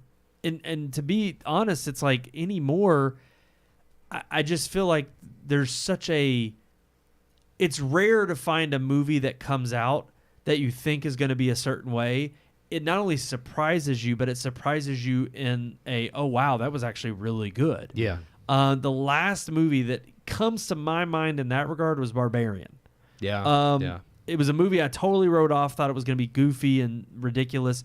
Saw it, was really surprised, and ultimately walked out thinking, wow, that was fantastic. And those, I love those moments, and I feel like you're right. We don't get those as often anymore. I mean, I don't expect every movie to like be something that I walk out of and be like, oh, wow, that was like much better than I thought. But I mean, anymore, like you said, you get like one a year like Barbarian, whereas I feel like in the past, like there's a few times, like I remember when we went and saw Slumdog Millionaire just because it was nominated, and I wasn't really expecting anything from that movie, but I walked out of the theater thinking, dang, that was awesome. No wonder it's nominated for Academy Award. It deserves it, and it did win.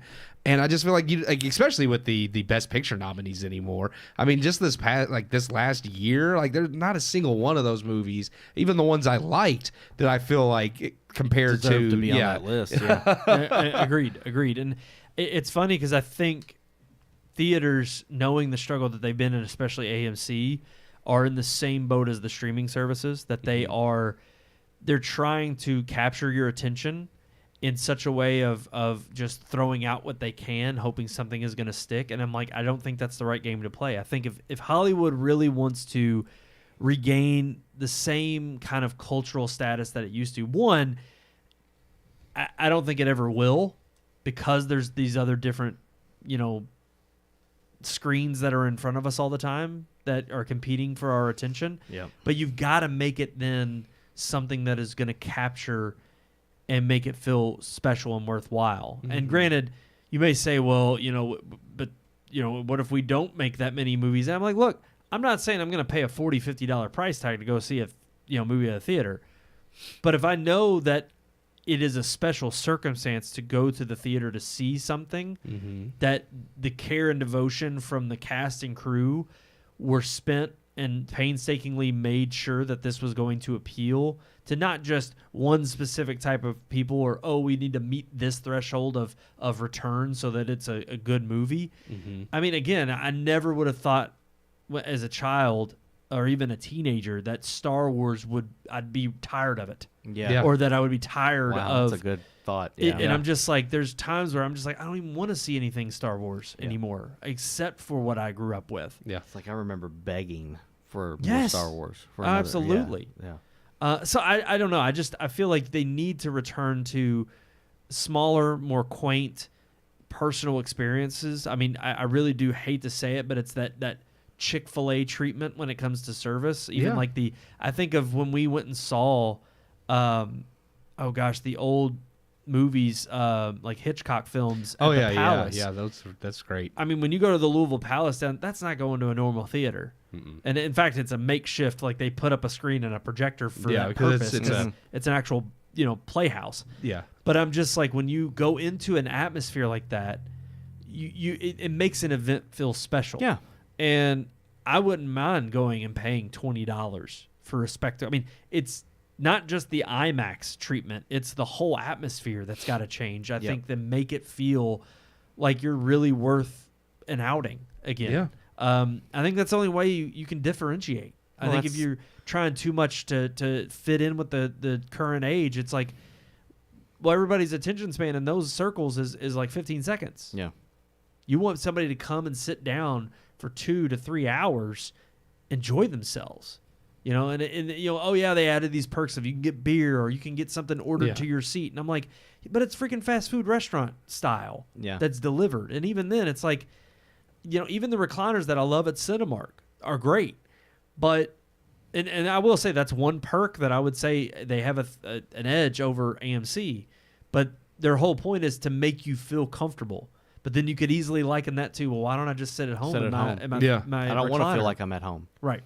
I want to feel like I'm at the show. Yes. Yeah. I mean, you talk about getting on your phone and scrolling while you're at home. Nobody does that in the theater. No. I mean, very unusual to see somebody, teenagers, but if you're there to see the movie, it's like even a bad movie, even Godzilla versus Kong or whatever that was, Godzilla Kong, whatever. That is the it's event. Like, again, I don't get my phone out in the movie theater. Right. Because I'm at the show. Like I'm at it. It's that if I'm at home, I'm more likely to do that. Yeah. Right. And I feel like, if you're getting that experience like you're talking about, like we used to get, I mean, hell, even people helping you find your seat. Yeah. Yeah. Like that's gone to the wayside. Yep. It's like it doesn't matter that your seat was reserved. It's like when you walked down the aisle, someone was always at the end saying, "Do you need help finding your seat?" Yep. And I'm like, that's service, and that's part of the experience, not just the popcorn, not just the screen and the seats. Hell, just the not having to service. pick your. Well, I guess they finally did start giving you popcorn in a bag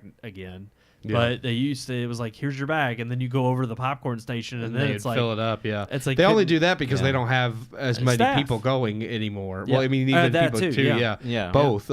And it's just funny because it's like, why don't you? I would love like the theater in Boston, like that AMC was a nice theater. Yeah. It's like, why don't you make it up to look like a prestigious theater that like you're going out to a show, like you're doing something nice. It's like we know it's a projector and a movie screen and it's not like a stage play, but that doesn't matter. Like you still like used to like the cinema was still made up to be like an event that you go to. It wasn't just like you were just going over to a buddy's house to watch movies. The more they make it self-service, the more it's no different than you just being at home. That's right. I mean, it really is. It's like, so what? I can watch it on a bigger screen. I can put my VR headset on and watch it on a 400-meter screen if I want to. Yeah. And it's no different than going to the movie theater. To me, that's where the lost... And look, I'm not saying these are bulletproof ways in which they can make a comeback. I mean, again, a lot of this is on the theater chains more so than the industry. As far as the industry is concerned... they just need to make better movies. True. No, 100%. Worthy of being in the theater. And easier said than done. But the truth and the fact of the matter is that,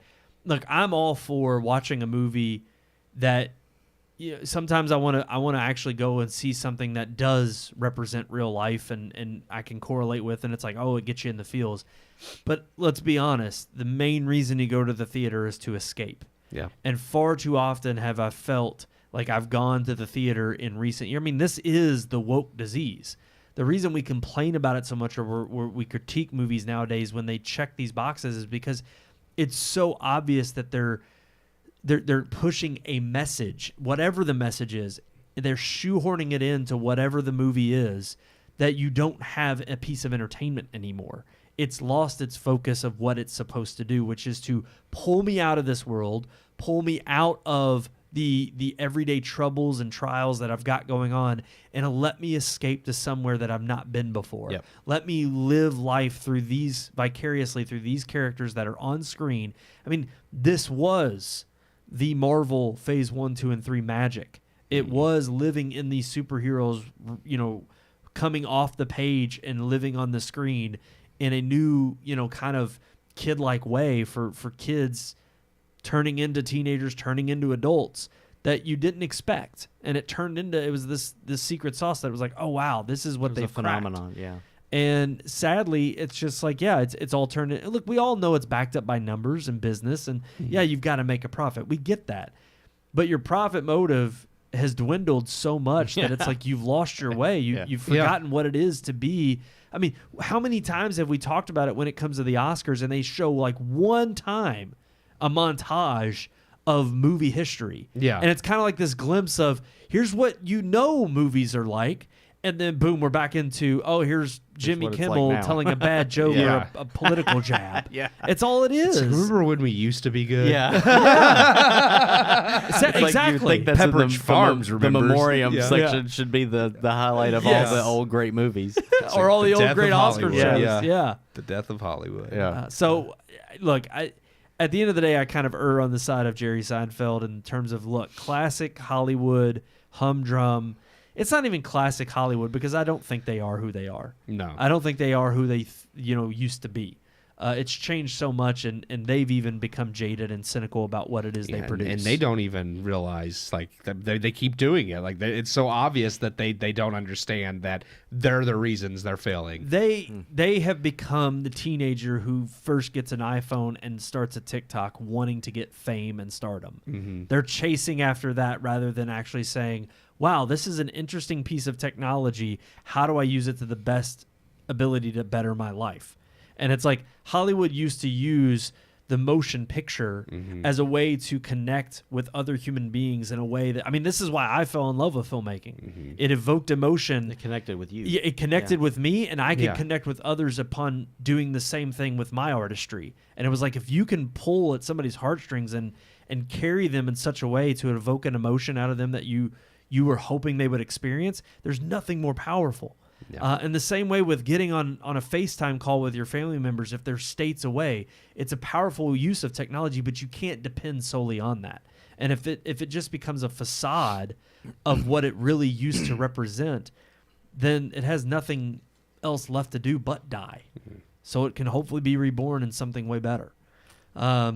That being said, let's move on to our final topic of the night. Let's get into that relationship segment. Let me tell you about the birds and the bees and the flowers and the trees and the moon up above and a thing called love. I didn't yell at this one. Man. Always start off that. Well, they call the sex talk the birds and the bees. There's a lot of other animals that have sex, you know. Why they just focus on the birds and the bees? I think it's just a nice image. Birds and bees. I don't want to visualize birds what type of having mental- sex. That's weird. I don't know And how why do are they bees do it? why I involved? even said that. It's like I get don't- maybe How like do they get past the feathers in the back? Like, the tail feathers would get in the way. I always thought it was too, like birds and bees, like they don't mate together. exactly. Yeah. I mean, bees have stingers, so maybe that's the. But I mean, it's like they don't sting birds, and then the birds lay eggs. Like that's a terrible Actually, analogy. I think the the way Bees are like, they're slaves to the queen. yes, Yeah. and the way It's not a good example. the queen Yeah, we picks should be her slaves mate, to the queen. and then once she realizes She eats like their head, he don't has they? sex with her, Yeah. and he goes and dies. Yeah. the moment he like gives it up, so she Yeah. can reproduce, and then that's all he's Yeah. there for. Yeah. He dies almost. I mean, it's Not a good example. I don't know. Maybe it is when you think about it. Well, you're saying when you get I mean, when you get it's married, you die. like penguins mate for life, so why isn't it, the penguins Oh, and the that's a good one. chimpanzees I've heard or what, something like what's that? the? and I Well, don't know if- chimpanzees kill their own young, so that might not be the best That's example true. either. Well, that's like humans. Well, hey, we evolved from are we monkeys. any better? Maybe we It's- did evolve It's from like we apes, I evolved don't from know. monkeys. See, it's normal. Yeah. I mean, We don't use a rock now. We use a shot needle. it's a rumor too, but I don't know that dolphins are the only other is it amphibian that likes to They're mammals. or mammals. Yeah. They're the only other mammal that enjoys sex. Yeah, they actually enjoy- rape. Like they're one of the only other animals that'll wow. like. Did you say they rape? Yeah, apparently like This they- has nothing yeah. to do Rape? with Yeah. our relationship segment at all. But Well, to be fair, That's they're animals. awesome. They wouldn't have a concept of that. But I bet Maybe like they there's do. rare like occurrences of Maybe like, they them have a trying to concept of it, forcibly like but they like when don't people swim care. with dolphins, like they can get like overexcited and try to force themselves on like. Oh, I've seen Yeah, that. yeah. I just thought that was a trick. I thought it was always just the dolphin The humping, just trying the to hug humping them. dolphin. Yeah, Yeah. and, Yeah. like they actually will try to forcibly be like, "Hey, we want this." Oh you my know? gosh, that'd be Wow. like that video you Dude, showed of- dolphins are like Vikings, dude. Yeah. They're badass Yeah. now. I thought dolphins were like pussies. No, But they're dolphins smart. they rape and pillage and everything. That's great. Yeah, They yeah. claim their Dolphins territory. can kill sharks, dude. Well, and then they Yeah. can rape them. I guess They're just like this just took a dark I turn. I was know. not expecting. I know. Gosh, I just don't. I never get it. The birds and the bees. I don't know. I don't either. I don't know if it's just a nice way to put it, and they were just trying to, I birds guess. and bees flying around, and they It's like just, if you're gonna tell it, like we're gonna talk about parenting. It's like as a parent when you're having the sex, just talk about penises and vaginas, Yeah. not birds and bees. There it is. Just tell it like it is. kindergarten cop. It's better they hear it from you than from school. Yeah. So Well, actually, this is our topic. How did your parents parent? So, did your parents give you the sex talk? oh yeah. After I learned from the kid down the That's street. what I'm saying. My dad tried one time, yeah, and it wasn't awkward. It was just like a, Dad, I already know. yeah. It was kind of a. It's Yeah. been too late. I already know.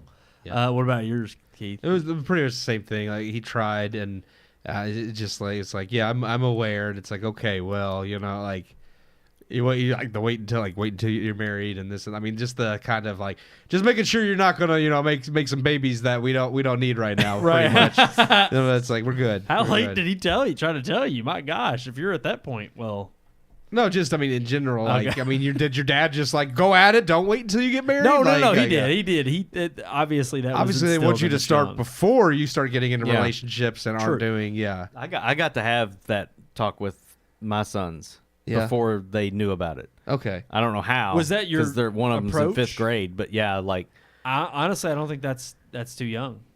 I knew. no. I'm saying my kids didn't know That's what about he's it yet. saying. I Oh, was wow. surprised. He that- was surprised especially that- Sawyer. I was really surprised that he hadn't heard about it. Yeah, what grade's He had- Andrew so- in?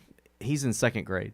So like that one I could see, but yeah, fifth. Sawyer had heard he had heard the word sex, and he had heard like the word hump and boner and all this kind of stuff, but he didn't connect the dots. So Yeah. like he didn't know what it really. So when I brought it up, he was like, "Oh yeah, I heard about that at school. What is that?" Okay. So that I still had to explain it to him.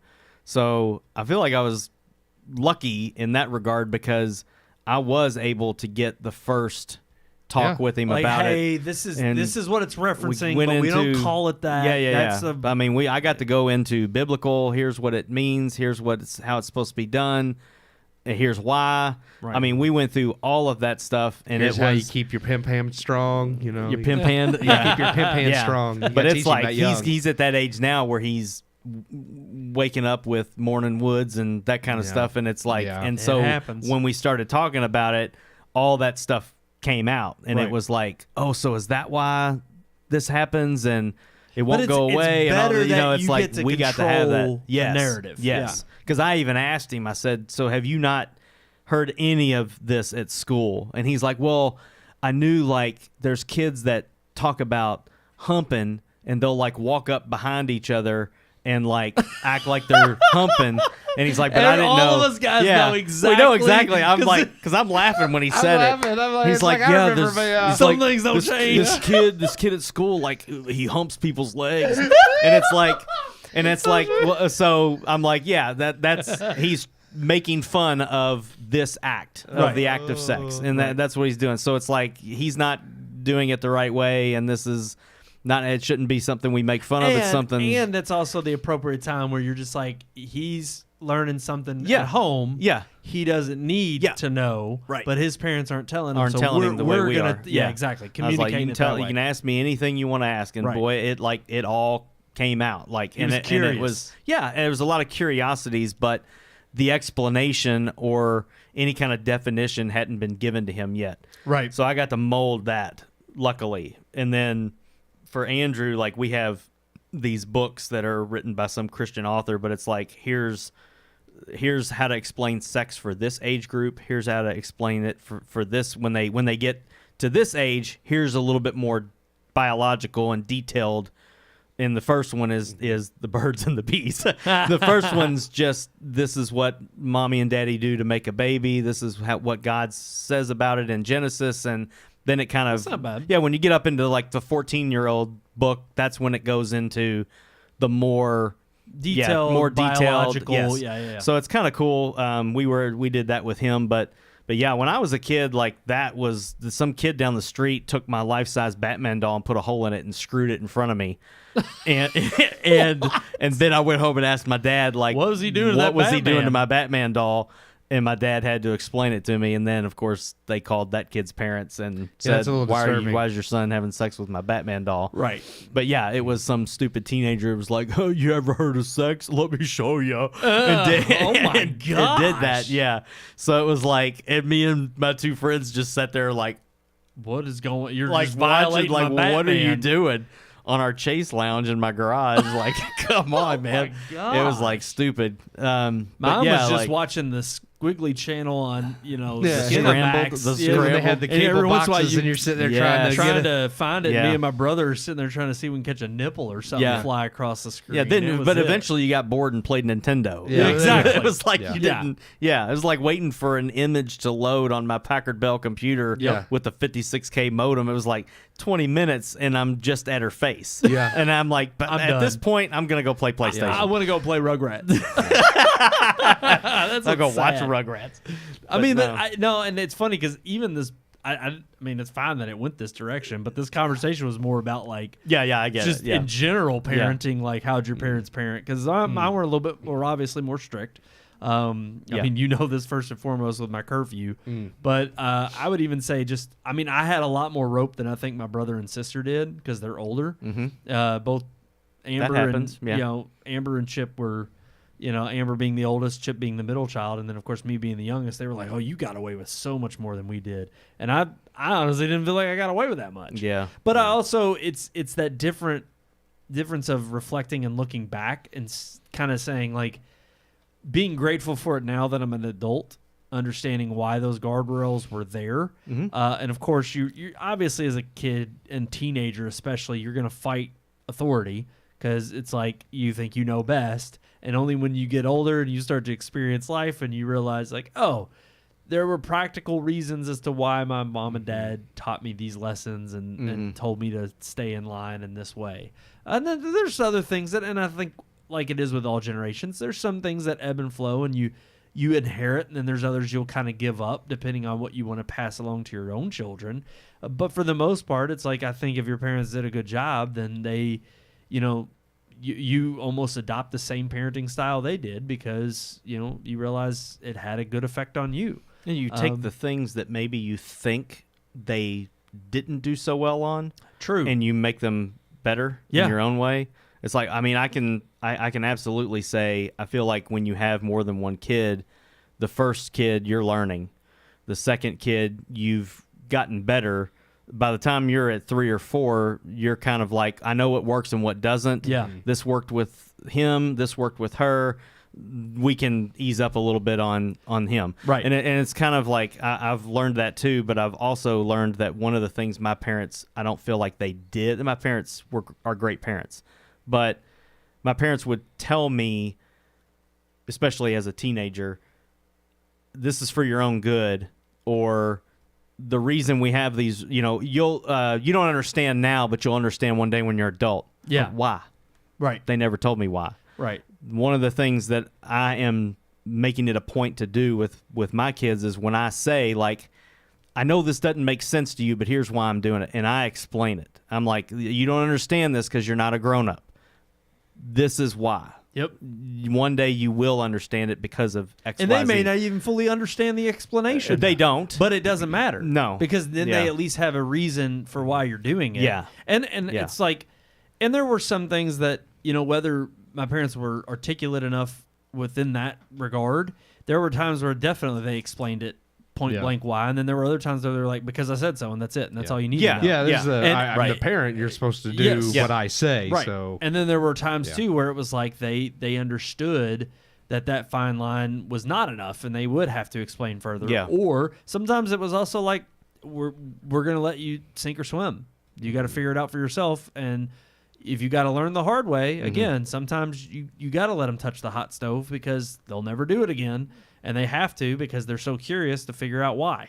And I think it's a balancing act, and like you said, I think I can't even imagine this because I'm not a parent yet, but I can only imagine the amount of times that my parents probably went to bed, and even after they've woken up and we're all raised adults and we're on our own and we're all doing our own thing, how many times I wonder how many times they either sat up at night worried about us and how we were going to turn out, or worried about something that was going on with us that we didn't think was such a big deal, but they were worried like, oh my gosh, I hope they do the right thing, or they choose this, or this works out for them. Like, so many of those things that probably didn't register to me at the time, because of course you're a selfish teenager, you're a selfish kid, you're just thinking about yourself, and they're of course worried about making sure that they do raise you right. And so I think good parents do. Yeah. And my wife and I have sat up. I don't know if we've sat up, but I know personally, like, we both worry constantly about the education that they're getting in public schools right now. Yeah. And that's why we're making the change and changing our finances around so that we can put them into a different school. Understandably. Because we worry about the narrative and agenda that they're being taught. They're not being educated, they're being indoctrinated. That's right. And we're seeing it. We're starting to see it in some of the things that they say and the things that they don't know. Yep. Which just amazes me that a kid can be in 5th grade and not know what the Declaration of Independence is, or about the Holocaust, or even really how to say the Pledge of Allegiance all the way through. Right. It's just astounding. Yeah, it's crazy. And it's funny because it's like, and I'll be one to say, some people may find this controversial. I don't think it is. Kids should be indoctrinated. The question is what are they indoctrinated with? Yeah. And that, to me, is agreed. That's where the parents come in. It's like their job is to do the indoctrination. Yeah. Their job is to set the standards of how they're going to be raised and what they're going to be raised with. That's not the education system. Like reading, arithmetic, and well, actually, actual writing, education, not classical education, as it's called. Yeah.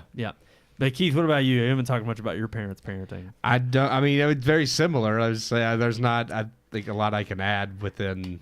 And it's kind of funny because I mean, we all probably would not be real good friends if we had vastly different parents. I mean, mine weren't parented as us strict different. as yours as far as like curfew and things like that. But I mean, as far as watching rated R movies, as far my as parents let me watch whatever. Yeah, so, and I don't feel like it. Well, I'm pretty messed up. Yeah. I think I don't the blame difference them. there is also the lessons that you're given too, as far as it's like. It's not like they just like from like birth was just like, well, here's like Saw, go ahead, watch it. You're only 5 years old. Like obviously that wasn't a thing, but it is, I think, one of those that because I was taken to church on a regular basis and I was impressed upon certain morals and values and just how like life is, reality of life and the harshness of life too. Yeah. It's one of the things where I could discern fact from fiction. So it's not like, kids today can't, I think. I mean, not all kids. I mean, depending on how you're raised, but there's plenty that, I think could watch something, and that's how you, like Hollywood and colleges do indoctrinate, because they teach them, the impressionable minds, well, yeah, this is exactly how life is supposed to go. And of course, my parents were the ones to be like, just like you and Amelia or anybody, that they look at what's being taught like, well, no, this is what it is, rather than just saying, yeah, no, we're not going to parent you. The education system will teach you everything you need to know. Just, And of course, I think that it's Don't backed trust up them. with love. I mean, you have to cultivate that atmosphere of we know what's best and we're doing what is best for you. Because if you're not backing it up with that, then you do have, because I think that's where you can get the problem of stricter parents or stern parents, that when it seems like it's just being stern for stern's sake, then they're not going to reciprocate, or they're not going to, it's not going to be valuable. I mean, there's a lot of, I think, parents out there who discipline in a very, level-headed manner, but if it's not backed up by any virtue of something like the Bible or a moral code in that regard, then it kind of is like, okay, well, you only really are taught that up until you're 18, and it's like, well, now you're an adult, make your own choices, and then hey, you're at the world's, that's where you can become easily, you are impressionable, and you can easily be swayed by something like movies or music or what's in the culture. I mean, there were definitely, to me, it was always kind of that fine line of, my parents don't want me to listen or watch this. I know that, but I'm going to sneak it and watch it. And it's not that I think my parents were ignorant enough to know that there weren't things that slipped through the cracks, but you better believe if they ever found it or caught me listening or watching something, they would throw down the book. They'd lay me down and be like, this is not in our house and we're not having it. And I knew where they stood. Mm-hmm. And to me, even that amount of, overwatching was, I think that was good for my behavior, because it kept me honest and it kept me, okay, I know what's good, I know what's bad. Yeah. And it set that tone and that fine line in the sand. And of course, now I understand why some of that stuff that I probably saw at an early age and I shouldn't have, I'm like, all right, that was too much for me to handle. I shouldn't have. Yeah. I think we can all look back and, well, I don't know if I speak for everybody, but I mean, myself, I look back and I wish my parents would have been a little bit more strict on certain things. There's a lot of mistakes that I made of my own free will, but I don't feel like I would have made those mistakes if there would have been a little bit more of a leash. Pushback. Yeah. And or if it would have at least been explained to me, here's the consequences of a decision like that. Yes. I think I would have put it. But I also feel like too, parents can't be telling their kids not to do something and then they themselves do it. True. That's one thing that I can say about my father, for instance, is like, my dad, taught me not to cuss. I just like Paul, I know I shouldn't do it, but I do it anyway. But I heard my dad say 2 cuss words. He's 72 years old. Yeah. And in my lifetime at 40, I've heard him say 2 cuss words. Yeah. He didn't tell me not to use that kind of language and then me hear him in the other room using it with my mom or using it with friends. He lived it out. Right. And I think it's very important. A good parent will instill the rules and virtues and those morals in their kids, but then they'll also live that out outside of the I'm pointing my finger at you. They practice what they preach. That's right. And kids are meticulous. They can they find out. They know, and they exactly, and you're right. It's like, and I think that to me is where the real adulting steps in. It's like when you become a parent and you realize not only the weight of that responsibility, but you also realize, okay, it's time for, you really have to grow up.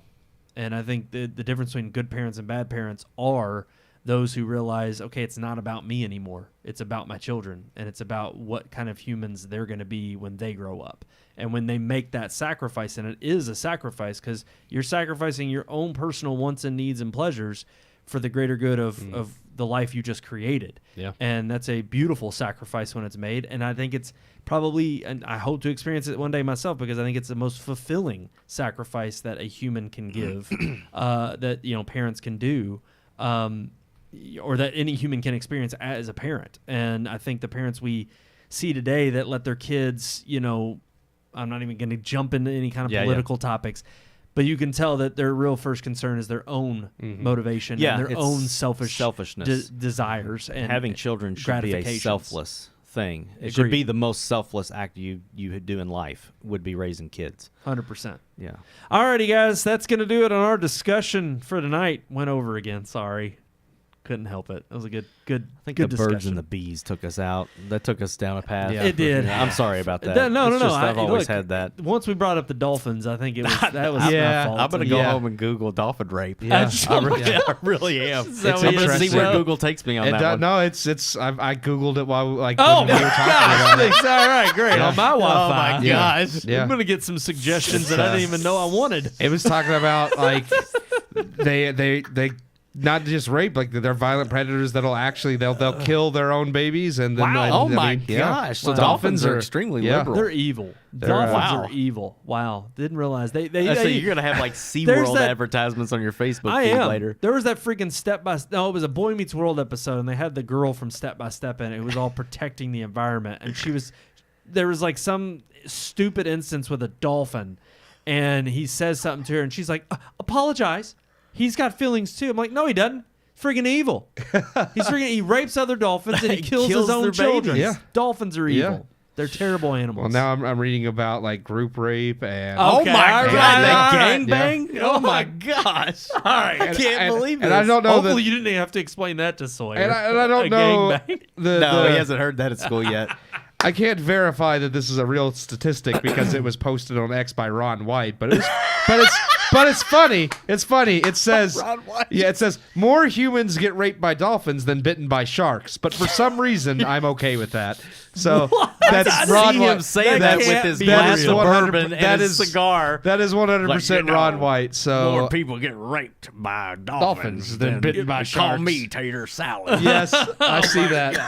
I believe he posted that. Now I don't know that Lord. that statistic's real, but he's Maybe- okay with it. He's dead, ain't he? no. Do some Ron investigation. White's He's not dead? No, he ain't dead yet. I thought he was think he's dead. dead. I'm surprised. All that bourbon he's I'm been j- drinking, his- the scotch. Vodka usually, Vodka. yeah. Okay, all right. Well, do some that's- investigative journalism and figure out if that statistic is real. Yeah. Alrighty, guys, that's going to do it for this episode of the Red Moon Podcast. Thank you all so much for tuning in. Right there at the bottom of your screen, check out us on social media. Like, share, subscribe, please, on Red Moon Book or Red Moon Book on Facebook, Red Moon Tweet on X, Red Moon Pics on Instagram, and of course, search for Red Moon Productions on both Rumble and YouTube. We're live there every single week. Thank you all so much. There's also that old-fashioned way to reach out to us. What is it? What is it, Keith? You say it best. RMPodcast at redmoonproductions.com. Just love it every Yeah. time. If you have complaints about dolphin rape and all that, just email it If to you've us. experienced Please email your complaints to a our dolphin complaint department. sexually harassing you, we want to hear about it. Email us, rmpodcast at redmoonproductions.com.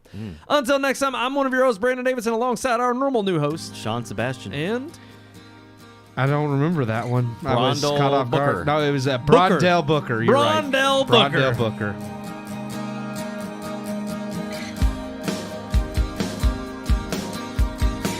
We hope you enjoyed this week's episode. For more reviews, previous podcast shows, and everything Red Moon, visit our website, redmoonproductions.com. You can also like us on Facebook or follow us on Twitter by searching for Red Moon Productions, LLC. We'll see you at the movies.